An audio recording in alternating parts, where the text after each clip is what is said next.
Commander Zexhai had seen death in 1,000 forms across the galaxy. As a Vortak military observer, he had witnessed the brutal efficiency of the Krillian war machines, the terrifying swarm tactics of the Hive collectives, and the cold precision of synthetic armies.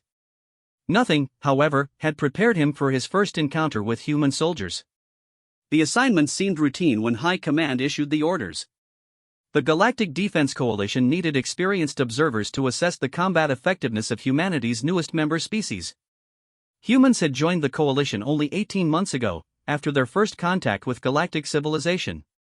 Their technology was primitive by galactic standards, their ships barely capable of faster-than-light travel, and their weapons laughably outdated.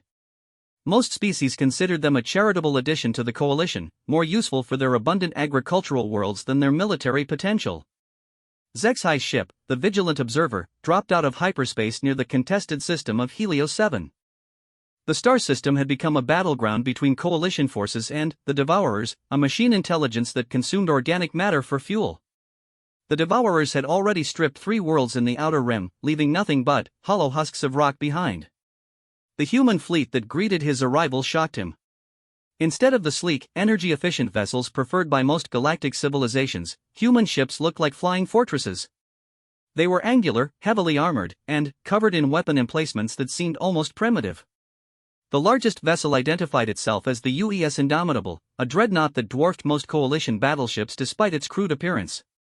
"Commander Zexhai, this is Admiral Sarah Chen of the United Earth Navy," came the communication in accented galactic standard. "We're honored to have a Vortak observer join us. Fair warning though, we do things a bit differently than most coalition forces." Zexhai studied the tactical displays as he was transported aboard the human flagship. The Devourer fleet had established a defensive perimeter around Helios 7's 4th planet, a former agricultural world now being systematically consumed. Coalition intelligence estimated at least 200 Devourer vessels, ranging from fast attack corvettes to massive harvester ships. Against this force, the humans had brought only 47 ships. Admiral Chan met him in the briefing room, a stark chamber that reflected human military efficiency. She was a small woman by galactic standards, barely reaching Zexhai's shoulder, but her presence filled the room. Dark hair streaked with gray, weathered features that spoke of experience, and eyes that held an intensity he had rarely seen in other species. "The situation is straightforward," Chen began, gesturing to a holographic display of the system. "The Devourers are strip mining Helios 7D. Every hour they continue, millions more tons of organic matter are lost forever. Coalition Command wants us to wait for reinforcements, but, by then, there'll be nothing left to save." Zexhai's throat sacs fluttered, a sign of confusion among his people.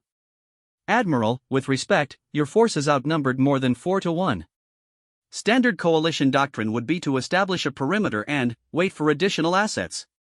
Chen's smile was sharp and cold. "Commander, humans didn't join the coalition to follow standard doctrine. We joined to win wars." She turned to her staff officers, all humans who shared that same intense focus. "What's the status of Operation Thunderbolt?" "All ships report ready, Admiral," replied a younger officer. "Engineering teams have finished the modifications. Ammunition stores are at maximum capacity." Zexhai felt his secondary hearts beginning to race as he realized these humans were planning an immediate assault. "Admiral, surely you cannot mean to attack with such odds. My people have studied Devourer tactics extensively. They excel at defensive operations. A frontal assault would be suicide." "You're absolutely right, Commander," Chen agreed. "A frontal assault would be suicide. That's why we're not planning one." She gestured to the tactical display, where the human fleet was already beginning to move. "We're going to show you something that every human child learns from birth. Sometimes the best defense is a good offense, but sometimes the best offense is an absolutely insane offense." The next few hours became a masterclass in human military thinking that shattered every assumption Zexhai had about warfare.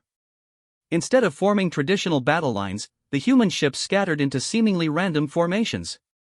Some vessels disappeared entirely, using primitive cloaking devices that shouldn't have been effective against Devourer sensors. Others began broadcasting false signals, creating phantom ships on the enemy's detection grid. "Human vessels, this is the Devourer's central command," came the mechanical voice over the communication channels. "You are outnumbered and outgunned. Withdraw immediately or be destroyed." Your organic matter will fuel our expansion. Chen's response was to order her fleet to accelerate directly toward the enemy formation. What followed defied every principle of galactic naval doctrine. The leading human ships, instead of engaging the Devourer picket line, punched through it at maximum speed. They ignored the smaller vessels entirely, taking damage but refusing to be drawn into the prolonged engagement the Devourers expected. Behind them, the main human force split into 3 groups, each taking a different approach vector to the planet. "Admiral," Zexai said, his voice tight with concern, "your forward ships are taking severe damage. They won't survive much longer." "They're not supposed to survive," Chen replied matter-of-factly. "They're buying time for the real attack." She pointed to the tactical display where the 3 human groups were converging on different points around the planet. "The Devourers think like machines, Commander. They calculate optimal responses and execute them perfectly. But they don't understand human psychology." The first human group, battered but still functional, suddenly changed course. Instead of continuing their apparent retreat, they turned and dove directly toward the planet's surface. Devourer interceptors moved to block them, but the humans weren't trying to land. They were creating a distraction. The second group emerged from behind the planet's largest moon, having used the gravitational sling effect to accelerate to unprecedented speeds. They struck the Devourer formation from an angle that should have been impossible, their crude kinetic weapons proving devastatingly effective against the machine intelligence's energy shields. But it was the third group that made Zexai understand why other species had begun to whisper about human warfare with a mixture of awe and terror. "Admiral, the third group has disappeared from our sensors," reported the communications officer. Chen's smile widened. "Right on schedule. Activate Operation Prometheus." 20 human ships materialized in the middle of the Devourer formation, having somehow masked their approach completely. But these weren't normal ships anymore. Each vessel had been retrofitted with what humans called ramprows, massive spikes of reinforced metal designed for one purpose only. "They're going to ram the Devourers?" Zexai asked in horror.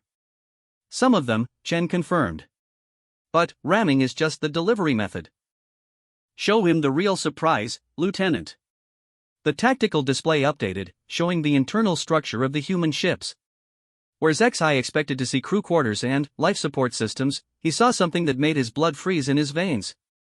Each ship had been converted into a massive bomb, its hull packed with enough explosive material to crack a moon.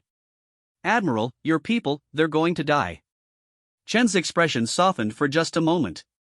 "Every one of those ships is crewed by volunteers, Commander. They know the odds. They know they're not coming home. And they're doing it anyway because that's what humans do when innocent people are in danger." The ram ships struck their targets with the force of falling meteors. The explosions that followed lit up the system like new stars being born.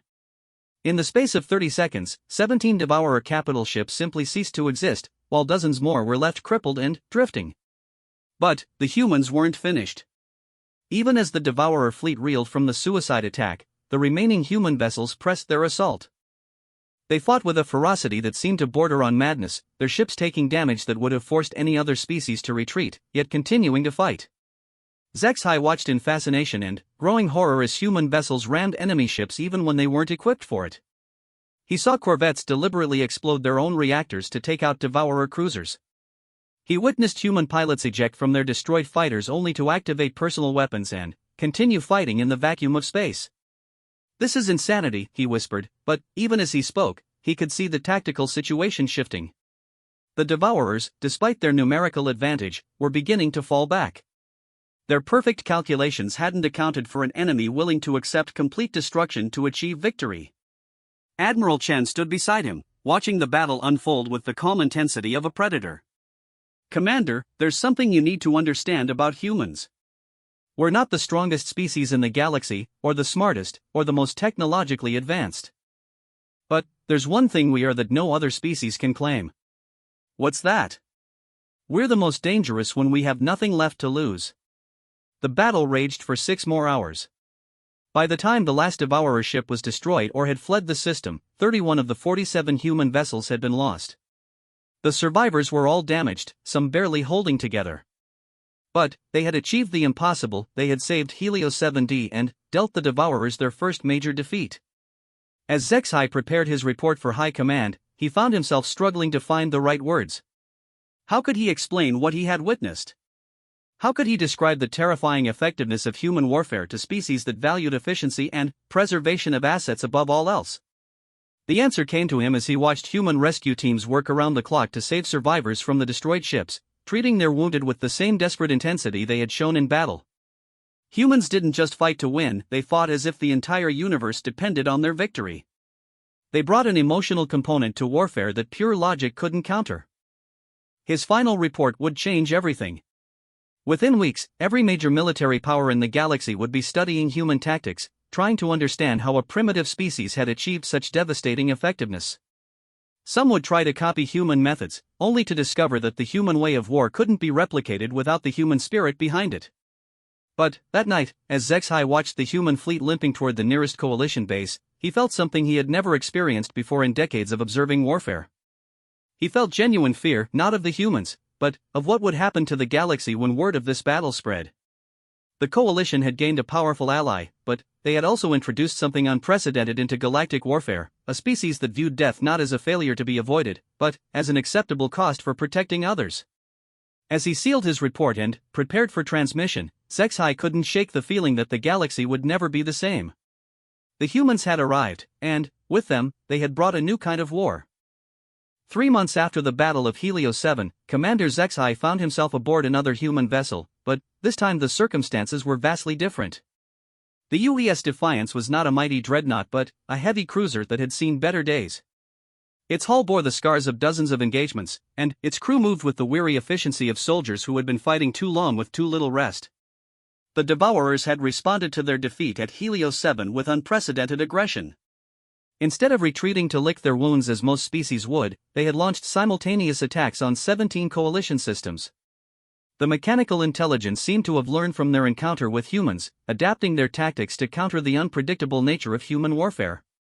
Admiral Chen had been promoted and reassigned to coordinate coalition defense efforts, leaving Captain Marcus Rivera in command of the Defiance.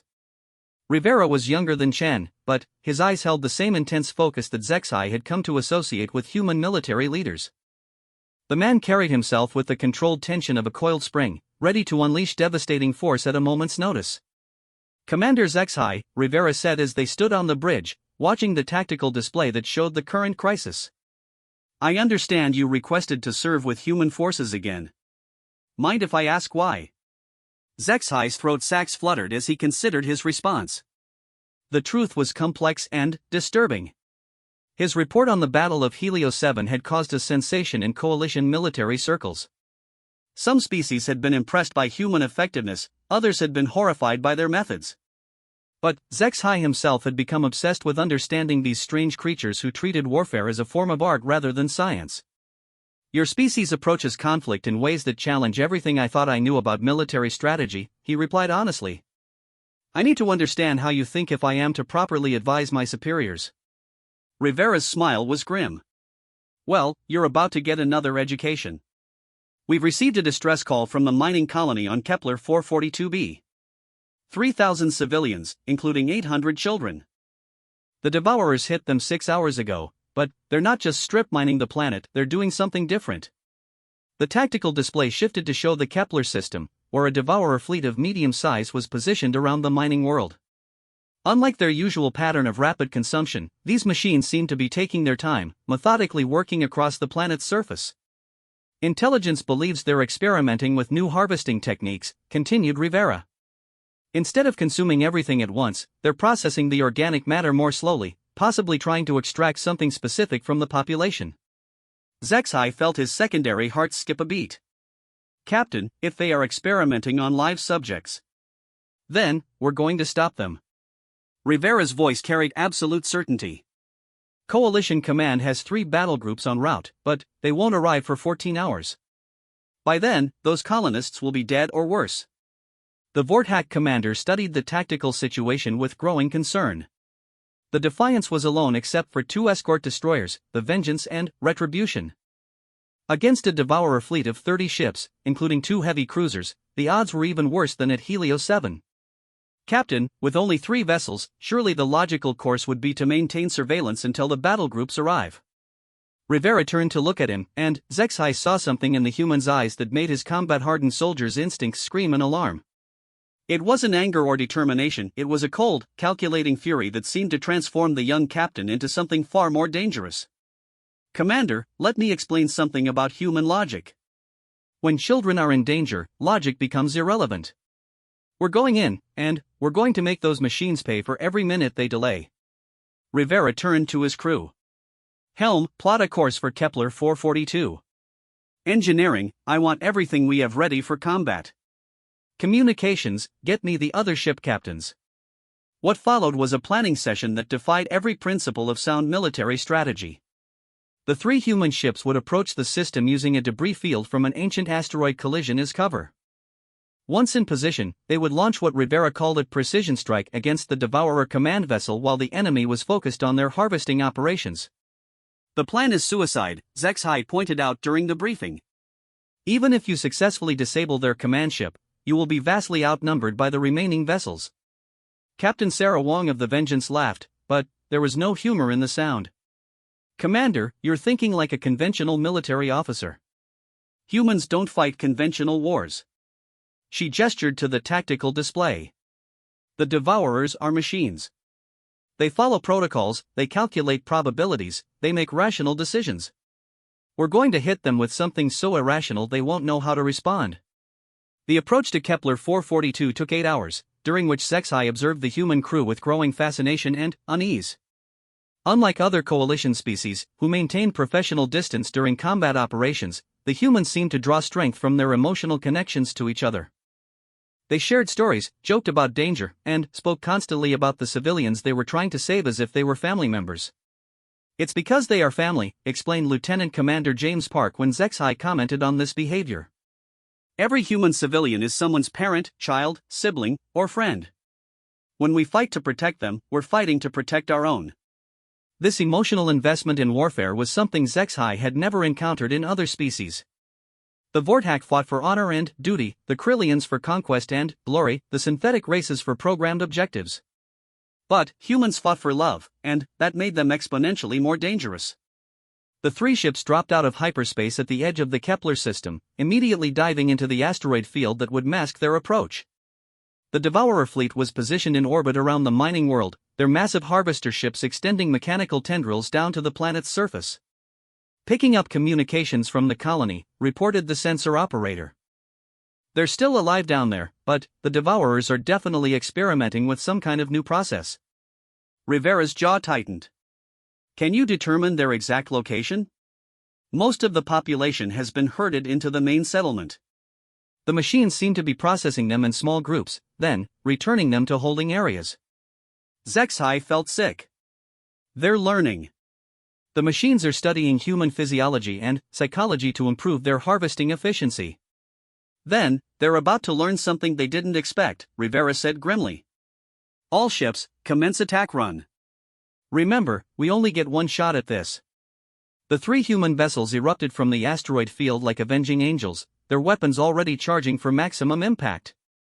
But, instead of targeting the obvious threat, the heavily armed Devourer cruisers, they dove straight for the harvester ships that were connected to the planet's surface. The first harvester died in a brilliant flash as the Defiance pumped everything it had into the machine's reactor core. The explosion sent shockwaves through the Devourer fleet, but, more importantly, it severed the connection between the machines and their victims on the ground. The Vengeance and Retribution struck the second and third harvesters simultaneously, their combined firepower ripping through the machine's lightly armored hulls. In the space of 90 seconds, the humans had eliminated the Devourer's primary means of processing the colonists. But the cost was immediate and brutal. Devourer warships swarmed toward the human vessels like angry hornets, their weapons tearing into the lightly armored cruisers and destroyers. The Retribution lost main power within minutes, her hull breached in a dozen places. "This is Captain Martinez," came the transmission from the dying destroyer. "Hull integrity at 15%. Main reactor offline. We're not going to make it out of this one." Zexai expected Rivera to order a retreat, to preserve what remained of his force. Instead, the captain's response chilled the Vortak observer to his core. "Understood, Elena. Give them hell." The Retribution turned toward the largest Devourer cruiser and engaged her emergency propulsion systems. Instead of trying to escape, she accelerated directly toward the enemy vessel. Her crew had seconds to evacuate, but most chose to stay at their posts, pouring fire into the Devourer ship until the moment of impact. The explosion that followed took out both ships and damaged 2 others, but the tactical situation remained hopeless. The remaining Devourer vessels were closing in on the Defiance and Vengeance, and both human ships were already showing severe damage. "Captain," Zexai said urgently, "you must order a retreat. You've accomplished your primary objective, the harvester ships are destroyed. The civilians can hide until reinforcements arrive." Rivera shook his head. "The Devourers still have enough forces to hunt down every colonist on that planet. We need to buy more time." "How?" "Your ships are outnumbered 10-1. Rivera's smile was sharp and predatory. "We're going to do what humans do best, Commander. We're going to improvise." What followed was a masterclass in desperate creativity that Zexai would remember for the rest of his life. The 2 remaining human ships didn't try to fight a conventional battle against superior numbers. Instead, they began a deadly game of cat and mouse among the system's planets and moons, using the complex gravitational fields to their advantage. The Defiance slingshot around the system's gas giant, using the massive planet's gravity well to accelerate beyond what her engines should have been capable of achieving. She emerged on a trajectory that brought her within knife-fighting range of 3 Devourer vessels, her weapons carving through their formation before they could respond effectively. Meanwhile, the Vengeance had hidden behind one of the system's moons and launched every missile in her arsenal. But these weren't normal ship-to-ship missiles. The humans had reprogrammed them to act as independent hunters, seeking out Devourer vessels and detonating among their formations like a swarm of metallic wasps. "The machines are becoming confused," observed the sensor operator. "Their formation is breaking up. They're not sure which ship to target first." Rivera nodded grimly. "Devourers excel at fighting organized fleets with predictable tactics. They don't handle chaos very well." He turned to his communications officer. "Get me Captain Wong." The face that appeared on the screen was bruised and bloodied, but Wong's eyes still burned with determination. "Still here, Marcus. Vengeance is down to 30% power, but we're not done yet. Sarah, I need you to do something that's going to sound insane." Wong's laugh was sharp and bitter. "At this point, insane is the only thing that makes sense. What do you need? Take your ship into the atmosphere of the gas giant. Use the radiation and electromagnetic interference to mask your signature, then come up behind their formation." Even Zexai, who was beginning to understand human thinking, was shocked by the audacity of the plan. Taking a starship into a gas giant's atmosphere was virtually suicide. The pressure and radiation would crush most vessels within minutes. Atmospheric entry in a heavy cruiser? Wong shook her head in amazement. "That's either brilliant or the stupidest thing I've ever heard. I love it. Give me 5 minutes to prepare for descent." What followed was a sequence of events that defied every principle of naval combat that Zexai had ever learned. The Vengeance dove into the gas giant's upper atmosphere like a stone dropped into water, disappearing from all sensors as the planet's electromagnetic field scrambled every detection system in the area. The Devourer fleet, unable to track the missing cruiser, concentrated their fire on the Defiance. Rivera's ship took hit after hit, her armor failing in multiple sections, her crew working frantically to keep critical systems online. Just when it seemed the cruiser would be overwhelmed, the Vengeance erupted from the gas giant's atmosphere like an avenging spirit. Wong's ship was barely recognizable. Her hull was scorched black by radiation, her superstructure twisted by the immense pressures she had endured. But her weapons were still functional, and she used them to devastating effect on the Devourer formation that had been focused entirely on her sister ship. 6 Devourer vessels died in the first 30 seconds of Wong's surprise attack. The survivors scattered, their formation completely broken, their coordinated assault turned into a confused melee. But victory came at a terrible price. The Vengeance was dying, her hull compromised beyond repair, her crew working desperately to maintain life support. Wong's face reappeared on the communications screen, blood running down her cheek from a head wound. "Marcus, we've got maybe 10 minutes before the reactor goes critical. Our escape pods are damaged, we're not getting off this ship." Rivera's voice was steady, but Zexai could see the pain in his eyes.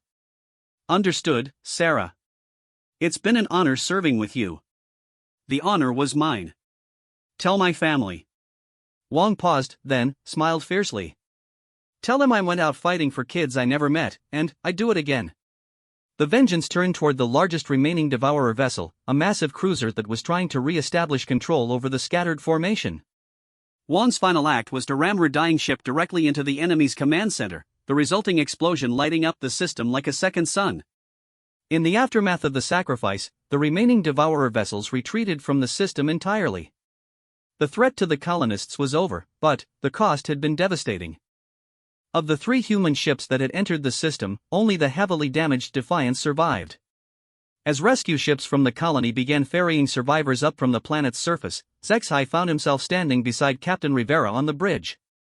Both men watched in silence as the evacuation proceeded, each lost in their own thoughts. Captain, Zexai said finally, I need to ask you something. How do you bear it? Watching your friends die, knowing that you sent them to their deaths? Rivera was quiet for a long moment before answering. Every human who serves in the military knows the risks, Commander. We all accept that we might not go home. But, knowing that our sacrifice might save innocent lives, children who will grow up free because of what we did here, that makes it bearable. As Zexai began composing his second report on human military capabilities, he realized that his understanding of these strange creatures had evolved significantly. They weren't just effective warriors, they were something far more dangerous. They were believers, willing to die for abstract concepts like justice and protection of the innocent. The galaxy was about to discover that humans didn't just fight wars, they fought crusades. And that realization would change everything. 6 months had passed since the Battle of Kepler 442, and Commander Zexai found himself in a position he had never expected, serving as a permanent liaison officer aboard the human flagship UES Unconquerable. The massive dreadnought represented the pinnacle of human military engineering, but, more importantly, it served as the command center for what had become known throughout the galaxy as the Human Expeditionary Force. Admiral Sarah Chen had been given unprecedented authority by the Coalition High Command to organize joint human-alien task forces specifically for combating the Devourer threat. The success at Helio 7 and Kepler 442 had convinced even the most skeptical coalition leaders that human tactics, however unorthodox, were devastatingly effective against the machine intelligence. But Zexai's latest assignment was far more complex than simply observing human military operations. He was now tasked with helping to integrate non-human forces into human battle doctrines, a challenge that was proving more difficult than anyone had anticipated. The problem isn't technical, Admiral Chen explained during a briefing with the senior staff. Our alien allies are perfectly capable warriors with advanced technology and centuries of combat experience. The problem is psychological. The briefing room held representatives from 6 different species, each bringing their own military traditions and cultural perspectives to the table. General Korath of the Krillian Empire sat rigid with barely contained aggression, his warrior culture viewing human tactics as honorable but inefficient. Commander Thexnor of the Synthetic Collective processed data with mechanical precision, unable to comprehend the emotional components of human warfare. Captain Veltar of the Ethereal Communion communicated through telepathic harmonics, finding human thoughts chaotic and unpredictable. With respect, Admiral, General Korath rumbled in his deep voice, Krillian warriors have conquered 17 star systems through strength and honor. We do not understand why humans insist on these emotional connections to warfare. Chen's smile was patient but firm. General, I've read the reports on Krillian military effectiveness. Your people are magnificent warriors, individually superior to humans in every physical category. But, tell me, what happens when a Krillian unit takes heavy casualties? Warriors who fall in battle achieve honor. The survivors continue to fight until victory or death. And, if the unit is down to 20% strength? Koratha's massive frame shifted uncomfortably. Standard doctrine calls for tactical withdrawal to preserve remaining forces. Exactly. And, that's where human doctrine differs. Chen gestured to the tactical display showing recent battle reports. When human units take heavy casualties, they don't withdraw. They get angry. The more friends they lose, the harder they fight. Loss doesn't weaken human resolve, it strengthens it. Commander Thexnor's optical sensors flickered as he processed this information. This behavior pattern appears illogical. Emotional attachments should be eliminated to ensure optimal combat performance. Zexai found himself speaking up, drawing on months of observation and analysis. Commander Thexnor, I initially shared your assessment. But, I have learned that human emotional investment creates tactical advantages that pure logic cannot replicate. They fight not just for victory, but for revenge. They fight not just to complete objectives, but to protect their comrades. This makes them unpredictable to enemies who rely on calculated responses. The meeting was interrupted by an urgent communication from Coalition intelligence. A new devourer threat had emerged in the Proxima sector, not just another harvesting operation, but something far more sinister. The machines had captured a Coalition research station and were using the facility's advanced laboratories to conduct experiments on captured personnel from multiple species. Intelligence estimates over 200 prisoners, reported the intelligence officer. The devourers appear to be studying the biological and psychological differences between species, possibly attempting to develop more effective harvesting techniques for each race. Admiral Chen's expression darkened as she studied the tactical data. The research station was located in a heavily fortified system, protected by a devourer fleet that included some of their most advanced vessels. Previous attempts by Coalition forces to retake the station had failed with heavy losses. The facility is heavily shielded, continued the intelligence briefing. Orbital bombardment would destroy the station and kill all prisoners. Any assault force would need to board the station and neutralize the devourer presence while keeping the captives alive. General Koroth stood immediately. Krillian warriors excel at boarding actions. Give me 2 battlecruisers and I will storm that station. The synthetic collective can provide precision infiltration units, added Thexnor. Our soldiers require no life support and are immune to most devourer detection systems. Captain Veltar's telepathic voice whispered through the minds of everyone present. The ethereal communion offers stealth technology beyond devourer comprehension. We can render assault ships invisible to their sensors. Chen nodded approvingly. Excellent. Each species brings unique advantages to this mission. But, success will require more than individual excellence, it will require integration of all our capabilities into a unified assault plan. What followed was 3 days of intensive planning that challenged every participant's preconceptions about interspecies military cooperation. The humans insisted on emotional briefings about the prisoners, sharing personal details about captured personnel that most alien cultures considered irrelevant. The Krillians demanded honored duels to determine unit leadership, a concept that baffled the logical synthetics. The ethereals required meditation periods that the aggressive Krillians saw as weakness. Zexai watched Admiral Chen navigate these cultural conflicts with a skill that impressed even him. She didn't try to impose human methods on the alien forces, nor did she simply accommodate every cultural preference. Instead, she found ways to blend different approaches that strengthened the overall force.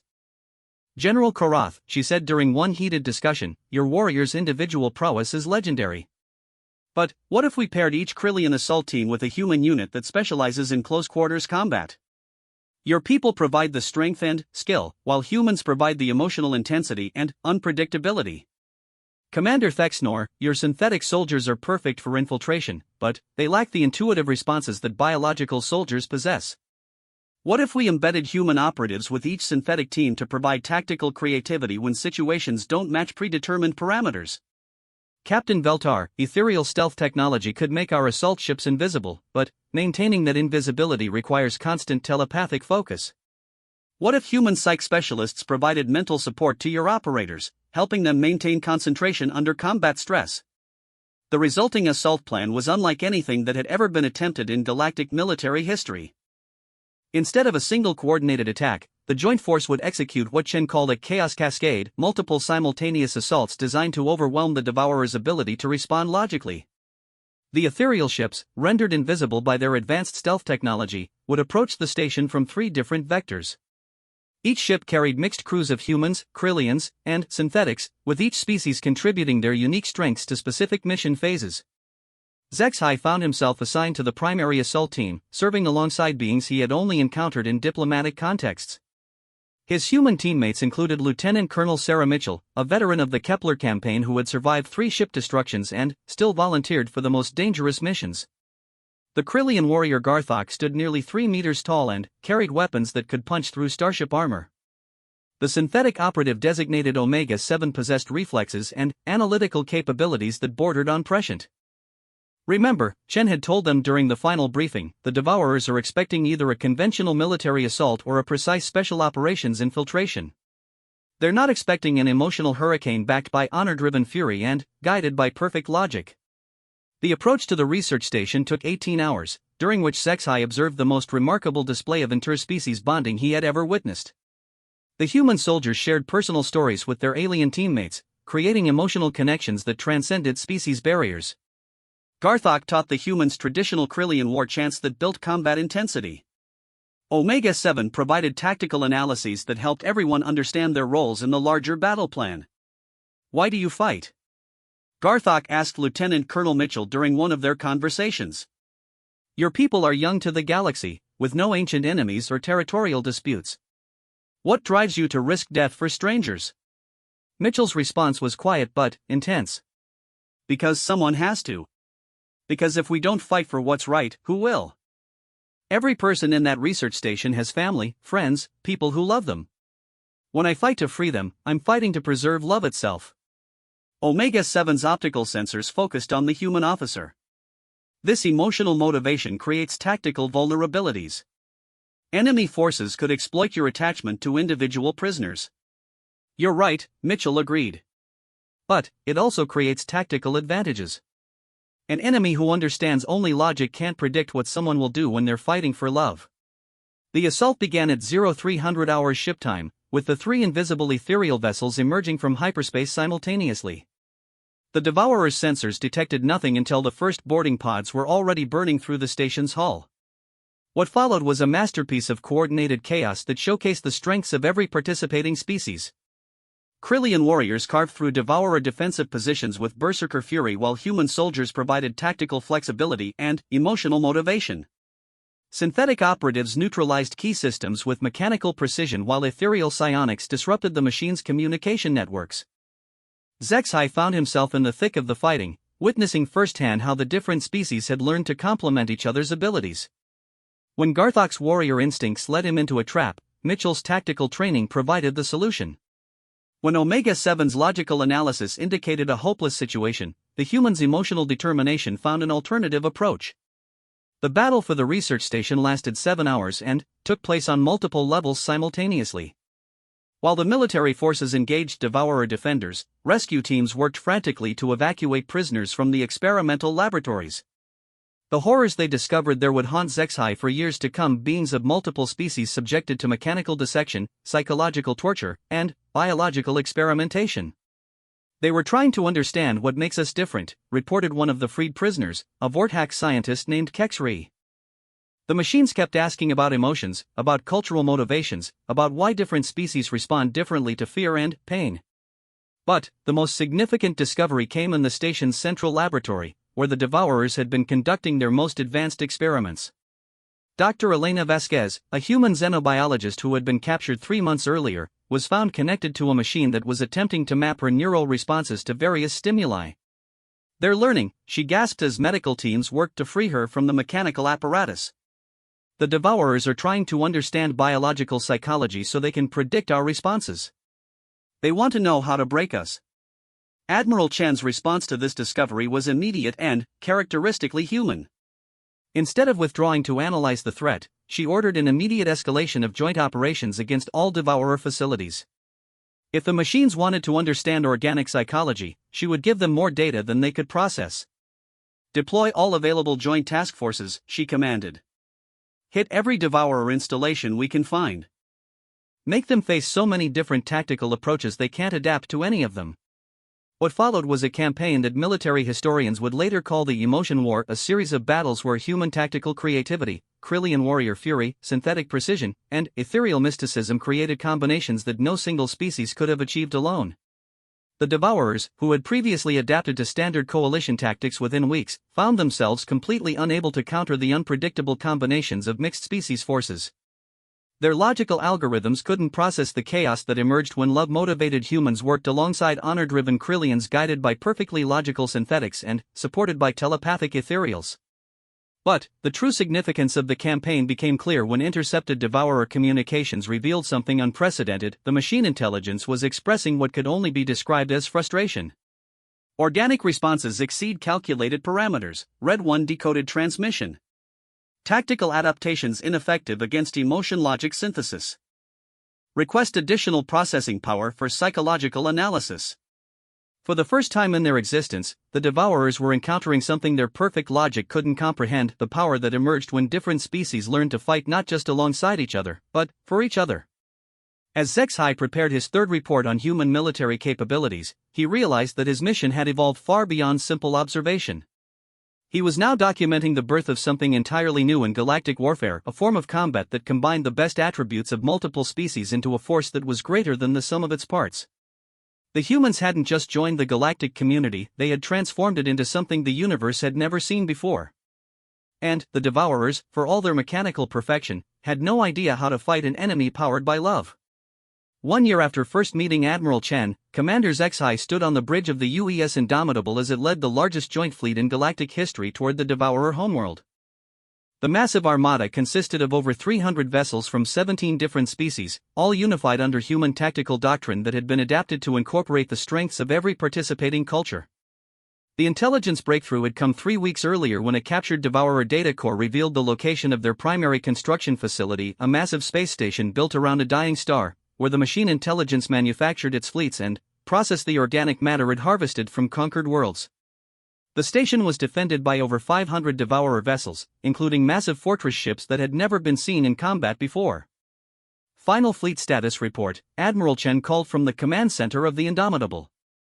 The aging dreadnought had been extensively modified to serve as a mobile command center, its communication systems linking vessels from species that had been enemies just decades before.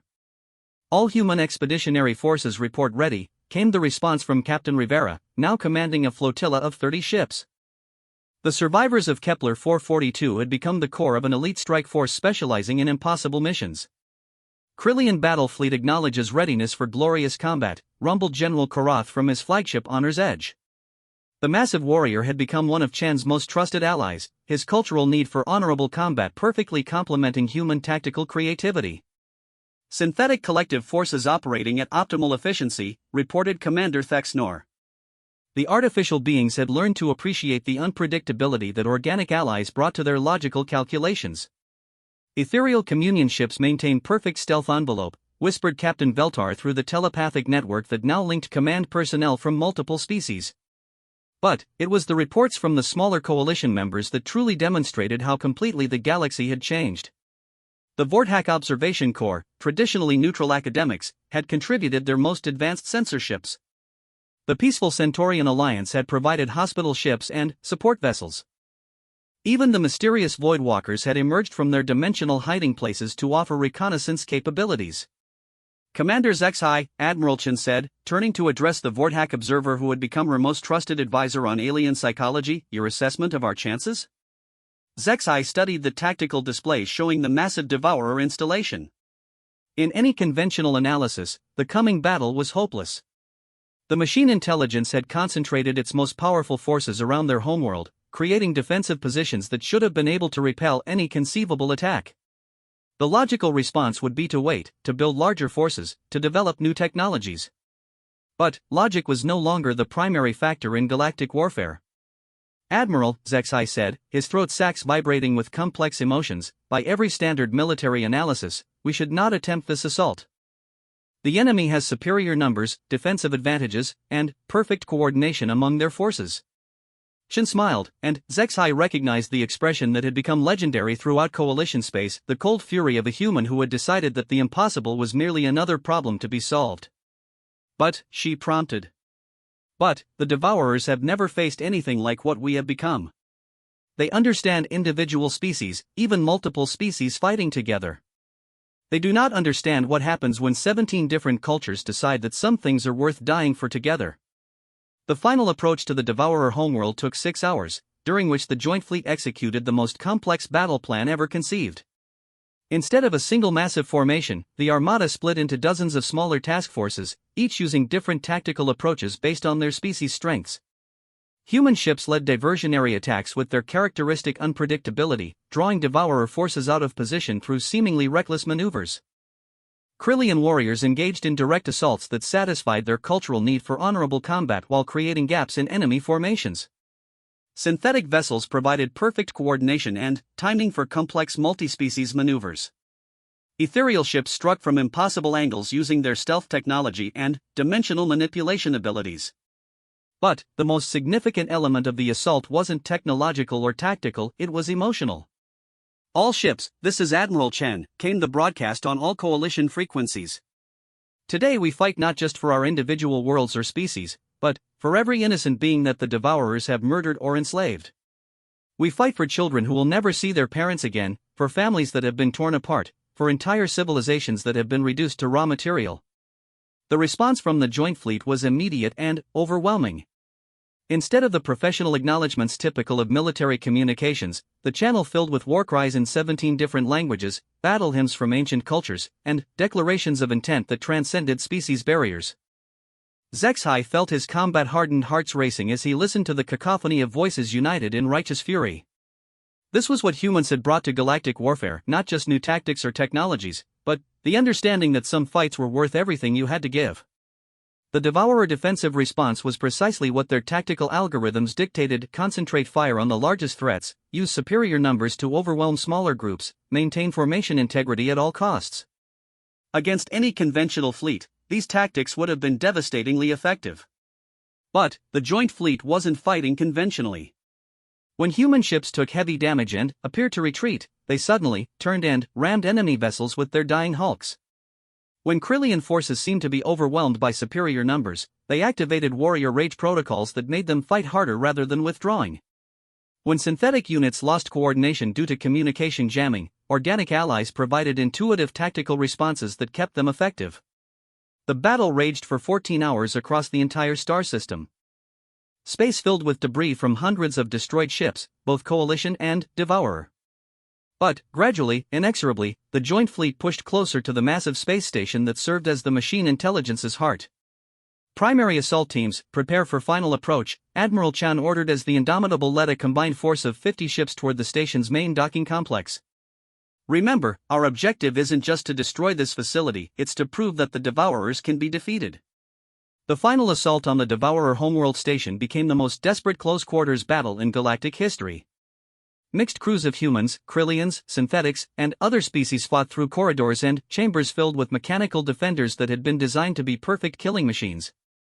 HFY found himself fighting alongside beings he had once studied from a clinical distance, watching as they demonstrated the principles he had tried so hard to understand.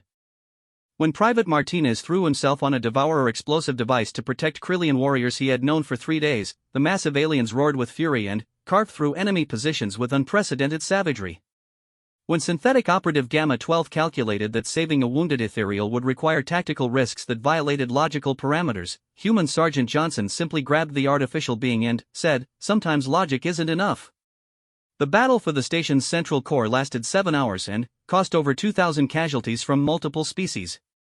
But, when Admiral Chen finally stood in the primary control center of the Devourer homeworld, she wasn't alone.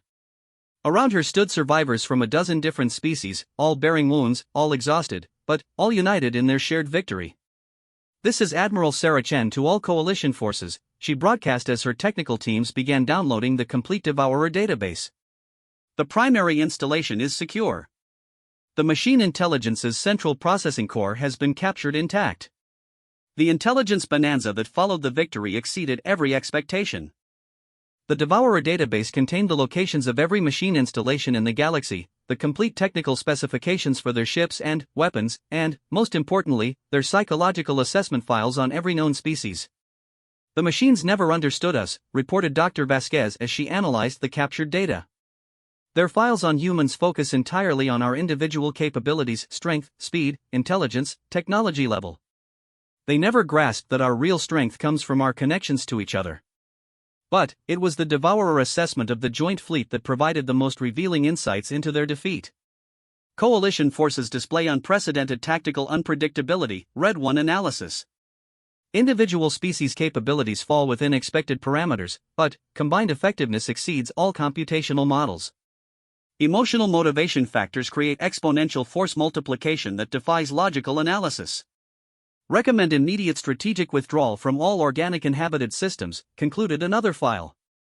Current processing capabilities insufficient to counter emotion logic synthesis exhibited by human-led coalition forces. The victory at the Devourer homeworld marked the beginning of the end for the machine intelligence. Deprived of their primary construction facilities and faced with joint forces that they couldn't understand or counter, the remaining Devourer fleets began a systematic retreat to the galaxy's outer rim. But, for Sci-Fi, the true significance of the campaign was personal. As he prepared his final report on human military capabilities, he realized that his mission had been fundamentally flawed from the beginning. He had been tasked with understanding human warfare, but what he had actually discovered was something far more profound. Humans hadn't just brought new tactics to galactic warfare, they had taught the entire galaxy how to fight for something greater than individual survival or species dominance. They had shown 17 different cultures that love, friendship, and shared sacrifice could create forces more powerful than any technology or strategic doctrine.